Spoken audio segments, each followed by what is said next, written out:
So Bala, we want to understand from you. You mentioned Eliyahu Goldratt, you mentioned Mahatma Gandhi, you mentioned so many other sources. How do you keep yourself updated with all of this? You have so much of work in the office, which is completely deadline driven. And then this, how do you manage all this? This is very extempore.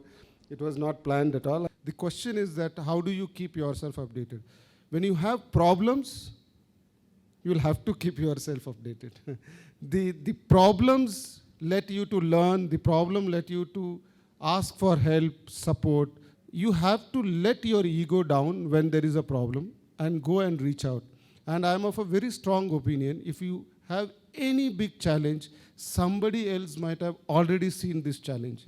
Somebody might have already gone through it, documented it. It is your duty to find it. And believe me, whenever I have tried, there is something which pops up.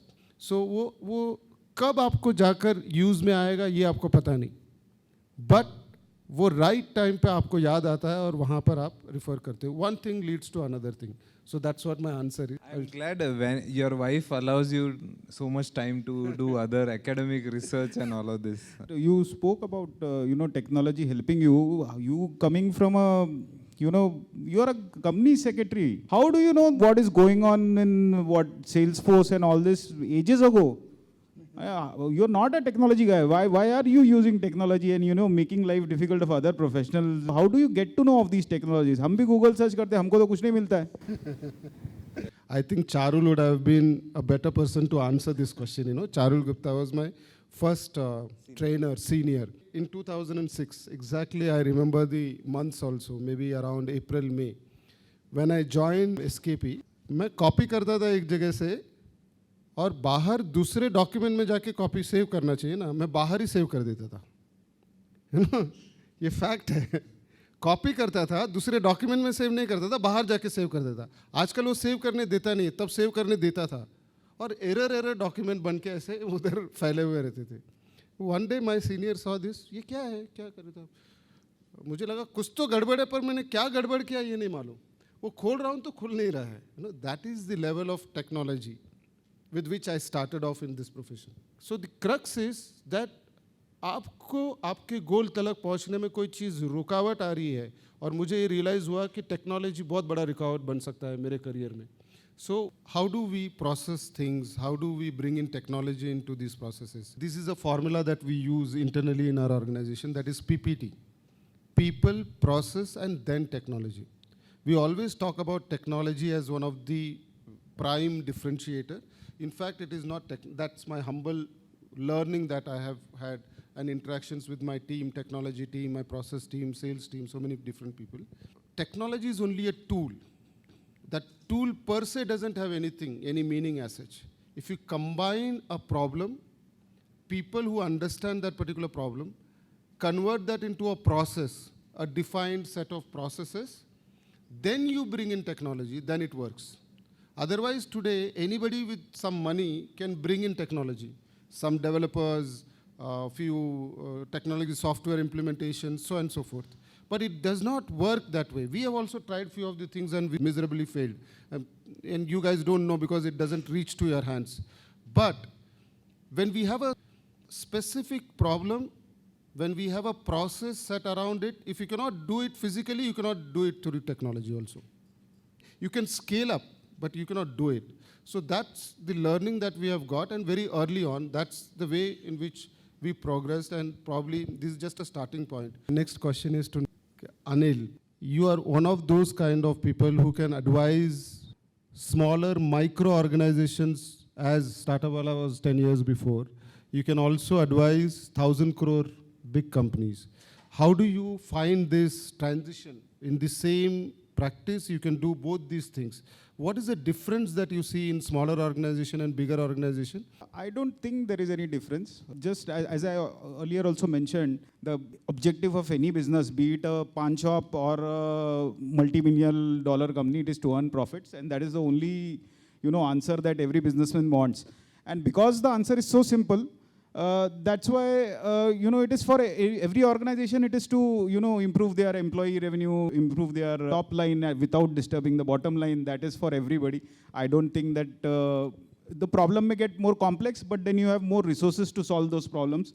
You have more experience by the time you reach that particular point to handle more complicated problems. So it is just that you have more questions, but you have more answers as well. So it is not very different. If you go to look at it, the smallest business and the largest business, the problem is quite same. There is nothing much different. So having learned so many things, now going back to when you were starting a career, what would you advise yourself differently? First thing is pick up a right industry and pick up a right unit economics. Industry, though, there was no choice because I was trained in a particular process. But then unit economics that we picked up, even though the goal, the problem, the impact it would make on economy was huge, but unit economics बहुत छोटा था. So आज जो हम लोग वो realization में आए, ये पहले आना चाहिए था. But whatever you learn, it's going to add up to the next journey that you are going to start with. My next question is to Naman. Now you have worked in Big Fours, right? So there is a craze around people that Big Fours, and definitely the volume at which they do for the longest period, for centuries they have been there. So how do you see the difference in larger organizations like this and this organization like ours?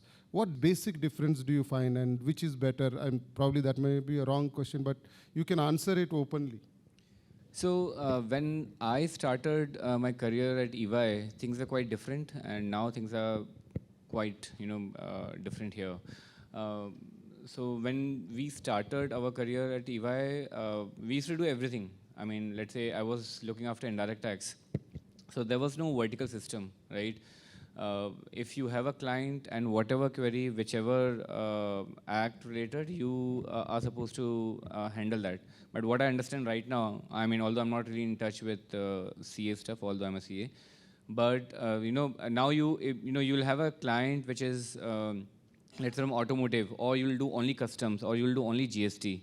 So I think from a learning point of view, maybe that is not the right choice, because at a smaller firm or smaller organization compared to Big Four, you will have better learning.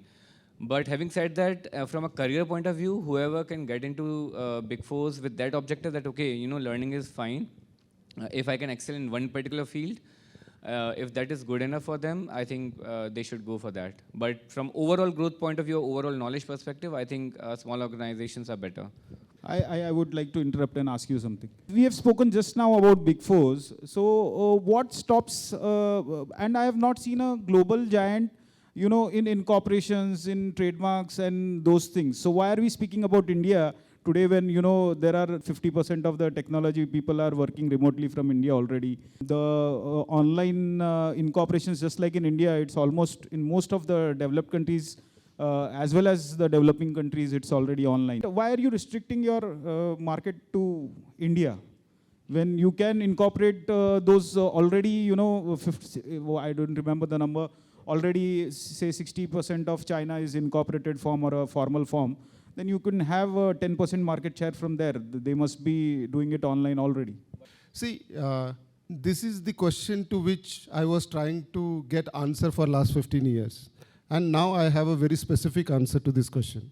The first thing is problem अपने घर के अंदर कितना problem है वो पहले देखो. अपने घर में ही इतना ज़्यादा problem है, इतना बड़ा problem है. उसमें unit economics, for example, Big Fours, they don't do incorporation, trademarking and all other stuff. Okay, what they do and what we do and what conventional practicing firms do, there is a theory behind it, and they stick to their theory and we stick to our theory. Now, what is that theory is, the pyramid of business. There is a top grid pyramid, a narrower top grid pyramid. There is a middle pyramid, and there is a bottom of the pyramid. We operate from the bottom of the pyramid, and Big Fours operate from the top of the pyramid. At the top, a very small but very high-paying pyramid. And for that, you need high-paying employees, high-paying infrastructure, high-paying complexities, and so on and so forth. The place from we operate is bottom of the pyramid. So here, volume is huge, but the unit economics is very, very less. So you need to find a right cost structure, as you rightly mentioned, employee output, infrastructure output, so many different factors. It's very easy to find business or maybe kind of selling but sustainability is very, very difficult. If you find out that right metrics, you can become a big giant. Now, when we talk about the middle of the pyramid, they actually do a lot of business. But there is no specific market leader in the middle segment. They always aspire to become big fours. Because the pyramid, from bottom, you want to reach to the middle, and then you reach to the top of the pyramid. That's how the travel happens. None of the top of the pyramid guy would want to do those things that are lesser than that. Psychologically, it is impossible for them to do that. So the one-line answer to this is that you can be in business for a longer period of time by doing either of one things. You pick up a complex thing and make it simple, or you pick up a simple thing and make it valuable. Simple as well as valuable for the customer, not for yourself. So they pick up a very complex thing and make it simple. They are very good at it. We pick up a simple thing and make it very valuable for the customer, very easy for the customer, affordable for the customer. That's how we travel. Now, looking at the global market, at least at this point in business, nothing is like no. When you say no, the starting point of yes starts from the no. So no is not there, but as of now, India is such a big opportunity for us. We have to focus on this, and we have done some kind of a little bit of sprinkling here and there. We have to capture that value and move into a next grade. That's what I see. Question to Kethaan bhai. Kethaan, you have been working with SKP, Most of your time has been spent in SKP. That was the first exposure where I could see, एक CA organization इतना बड़ा बन सकता है, इतना अच्छा काम कर सकता है. We used to see leaders like him, so many different people, and I said कि ऐसा कुछ तो करना चाहिए. And what is that you have learned throughout your career at SKP? Basically, you cannot scale without technology. Your competition is with those people who are at the cutting edge of technology. How can you compete with them? How can you scale? The volume, whatever numbers you need, there are only two ways for a CA firm to earn. One is you increase your expertise or you increase your volume, which you mentioned, bottom of the pyramid or the top of the pyramid. These are the only two ways. Others are somewhere in between, it doesn't work. You have picked up the volume game, which works for you. And all CA firms should think, how can I make this scalable? Put processes, as you said, other than breathing, put everything in a process. That is exactly what firms need to do. One last thing, that was more for the team, but we want to know now, we have a SaaS product which is on the AP automation side, and we are just entering the pilot phase. I want to know from you, for a SaaS product or for a scalable company like yours, what are the KRAs that you normally monitor? What is it that you normally see and should be seen? This is one of the most difficult question as well as a very simple question. Simple, ये question का answer कोई भी person book पढ़ के भी बता सकता है, right? You know that. But with whatever little experience and exposure we have as far as technology is concerned, I can tell you one thing. आप दूसरों को convince करने के लिए बहुत अच्छा logic बिठा सकते हो. वो logic इतना convincing लगेगा तो ये तो work करना ही करना है. But when it enters into the hands of the customer, how he reacts, how he pays for it, that's the ultimate thing.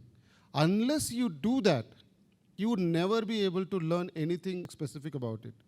And it always differs from product to product, audience to audience, as far as legal services and products are concerned. The solution discovery cycle that is there in India, solution discovery cycle, is not product-based, it's not software. When somebody wants to incorporate a company, go for accounting, taxation, or anything, they look for a service provider. They don't look for a software, unlike US or very evolved economies. It will take some time to reach to that level. So how do you introduce software and technology for the audiences? You start off with a service. ऐसा दिखाओ कि तुम service provider. फिर पीछे का सब कुछ technology लगा दो और लास्ट में बोलो कि बॉस ये तुम यूज़ करके देखो तुमको मज़ा आ रहा है क्या. So it is, the root is service to technology. It's not technology, and nobody has won this game yet in India as far as becoming a huge technology player. Probably that works. That's a good learning. Thank you. Thank you so much.